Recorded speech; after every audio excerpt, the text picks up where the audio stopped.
Today, here on 100 Yards of Football, it's an NCAA game preview, week one. Ladies and gentlemen, you've got Utah coming to the swamp as a day for Billy Napier's debut is coming fast here down in the swamp of Gainesville.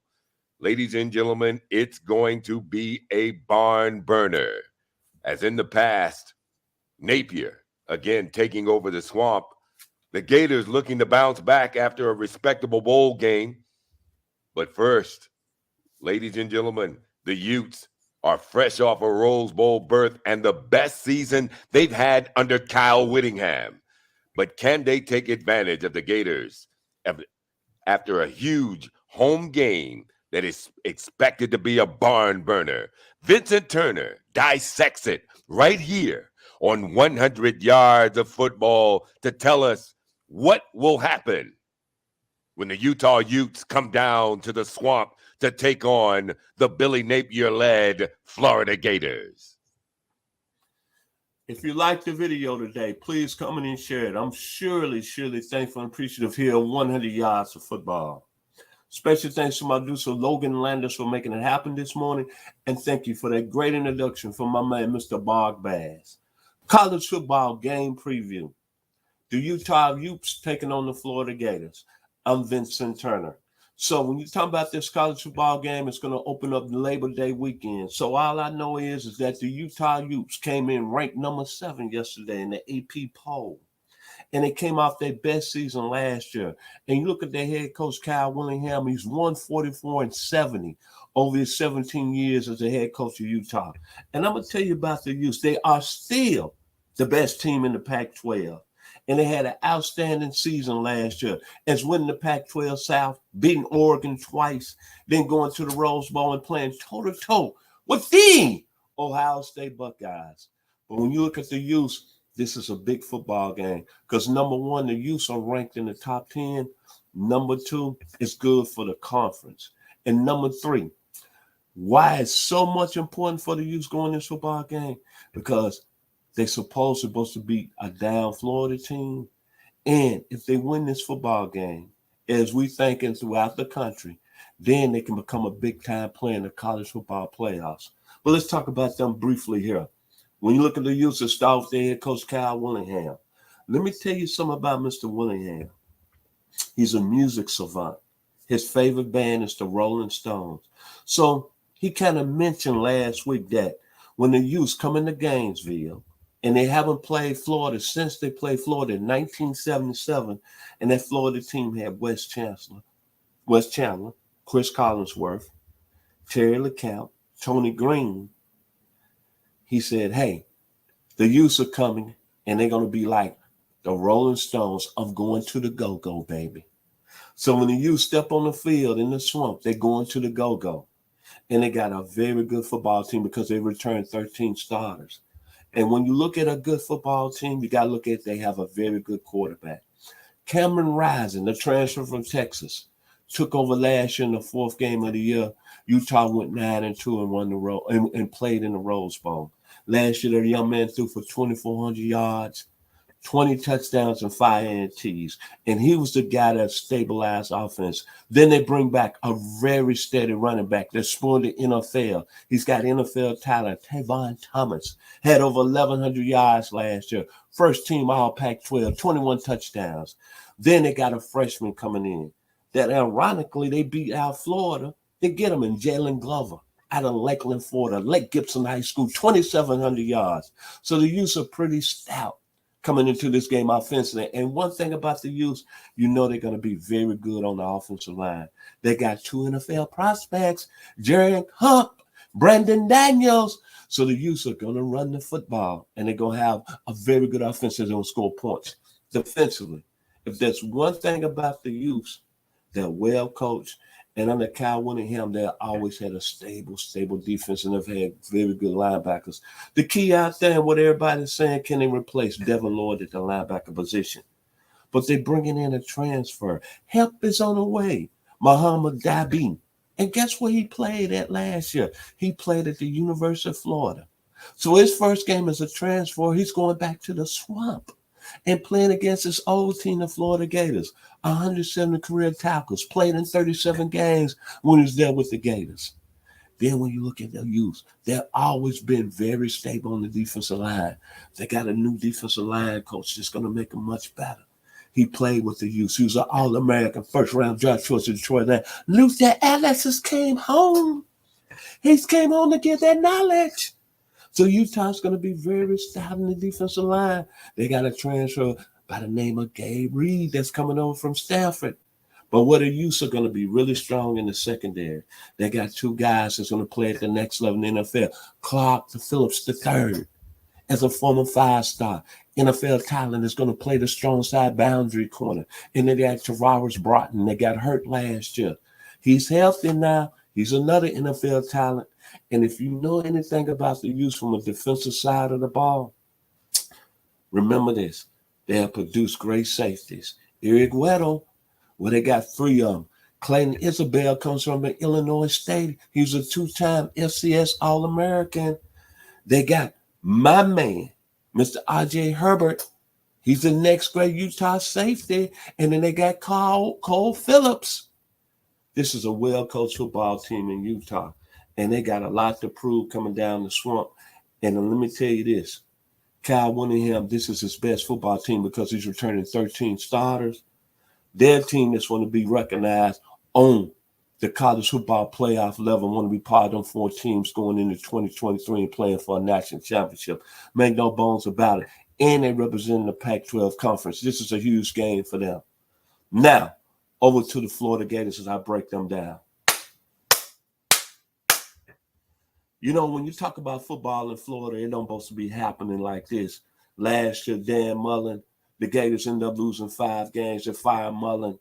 They've had a lot of coaches since Urban Meyer has left the house. So the Gators, they bring in, I think, the most qualified candidate in Billy Napier. What more can you say about Coach Napier? He got his early coaching career and got a really good lesson from 2 of the best in the game. The 2 winners coaches since 2010, and Dabin Sweeney when he was assistant at Clemson, and then with Nick Saban when Alabama started ascending from 2011, then 2013, 2016. What I like about Coach Napier, number one, he was born in Cookeville, Tennessee, baby. I'm from Memphis, Tennessee. He comes from a town that's produced 3 gay college coaches. One of them is Mac Brown, his brother Watson Brown, and Jim Carlin, who used to be the head coach in South Carolina. And then another great athlete that was born in Cookeville, Tennessee, my man J.J. Redick. So you see, Mr. Napier is coming from a situation that's very, very royalty, and it's got some good, strong, athletic people that's in that town of Cookeville with Tennessee Tech. But make no bones, this is a good football coach. Look what he did down in Louisiana. Built them into a top 25 program. And he waited till the right job came along. Now he's taking the Gators. The one thing about Napier, when you look at Florida, offensively over the years, they've been a team that's ran the wild split under Tim Tebow throwing the ball, Steve Spurrier throwing the ball. Then you look at Dan Mullen last year with Emory Jones. My man, I miss his name. That's with the Tampa Bay Buccaneers right now. Florida, offensively, it's always half eyelash when they're going to be throwing the football all over the field. But one thing about Coach Napier, he's a guy that's old school. He's going to play ugly football. He's going to run the football. And the key to the Florida Gators this year is very simple.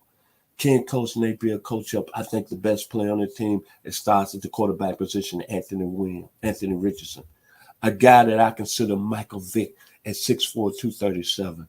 Last year was often hurt, played in some games, really struggled in the Georgia game. But think about this.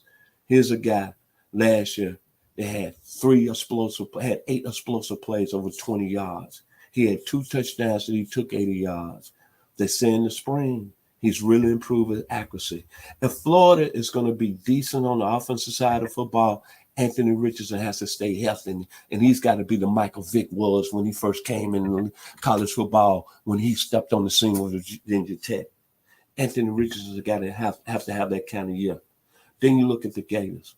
The one thing that's really amazed me about Florida over the years, they've not had a good running back. since the days of Emmitt Smith and Fred Taylor. Well, you know what Coach Napier did? When he took the job at Florida, he bring in a guy that ran for 838 yards for him when he was the coach of Louisiana, Mr. Martell Johnson. He's going to be a guy that's going to really solidify that running game for Florida. And then another thing about Florida offensively, looking at the great receivers they had back in the day, Ack Hilliard, Riedel Anthony, Chris Dorn, Chris Collinsworth, Wes Chandler. Where has the production gone here recently? Kadarius Toney and Kyle Pitts 2 years ago. Justin Shorter, man, you've underachieved. It's time to step up. Brother, time to step up. No question about it. Great talent when you transfer to Penn State. You got to be that factor in the passing game. Then the one thing I feel good about Florida, they struggled so much mightily last year in the offensive line. Where they bringing over a guy named Osiris Torrance, who was all Sun Belt the last 2 years. He's coming in as another highly rated transfer from Louisiana. And from what I heard from spring practice, he's a guy that's took it real well to the SEC, and he's going to be first team all SEC when the season's all said and done. Defensively, this is where the Gators, not only offensive, but the Gators have got to raise their game up if they're going to have a decent season under Coach Napier in his first year. On the defensive side, they got an NFL talent in Evan Dexter. It's time to take it to the next level. You're a junior now. Then you're looking at Brendan Cox, Stockbridge, Georgia's finest. Was going to be a player in Georgia. It didn't work out. He came to Florida. He's got 17 career sacks. I really like that young man right there. I think he's going to be a guy that when it's all said and done, he's going to be one of the best defensive players that came through the state of Florida. Then you're looking at the defensive linebacker position. Vettel Miller brings a lot of experience there. A 6-year senior. A guy like in 2020 had over 113 tackles. Amari Burney is another linebacker that's going to bring a lot of experience there. Then you're looking in the secondary. Trey Dean III. It's got to be a player there for Florida this year. A 5th-year senior out of Dutchtown, Georgia, former teammate of Will Henderson. It's time to step up, Gator. And then Kareem Wilson, a guy that Florida beat out Georgia in the recruiting process. Another 5-star. And much more I like about Coach Napier, this is a process where everybody's saying Florida's down, but don't make no bones. And everybody's saying Florida got the 4th best roster in the SEC East. I'm not buying it. That's still a football team that's got a lot of talent. And they got a coach now that's came detailed, that's handling everybody accountable. Big first game coming out of the box. And then you heard anything about this football game is that you're not hearing Billy Napier saying, woe's me, I wish I would have got a cupcake. They're playing an 8th-ranked team in the country, baby. And Billy Napier was saying, bring it on. This is a guy that I think is going to get this thing turned around in Florida. And I think when it's all said and done, I think the Gators are going to make a huge statement in the first game of the year against Utah. My prediction, I think, is going to be a nail biter, like Mark Bass said. They got, from the understanding, Utah's a 12-point favorite. But I think this is going to be a very close football game, 24-21.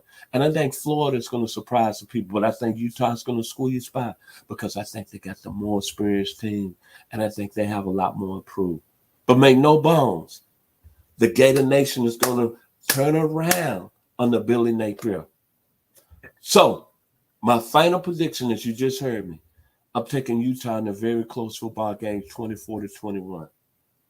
If you like the video today, please come in and share it. I surely appreciate hearing the Yachts football. And I'm going to say it one more time. Kyle Whittingham and the Utes are coming to the swamp. The first time since 1977, Kyle Whittingham, as his favorite group, the Rolling Stones, they're coming to the go-go, baby. They're bringing the go-go. And Mr. Billy Napier, it's your time to put the Gator Nation back on the map. Alligator Woman, cameo, Billy Napier, it's college football at its highest level. The Utes and the Gators. Thank you, and God bless.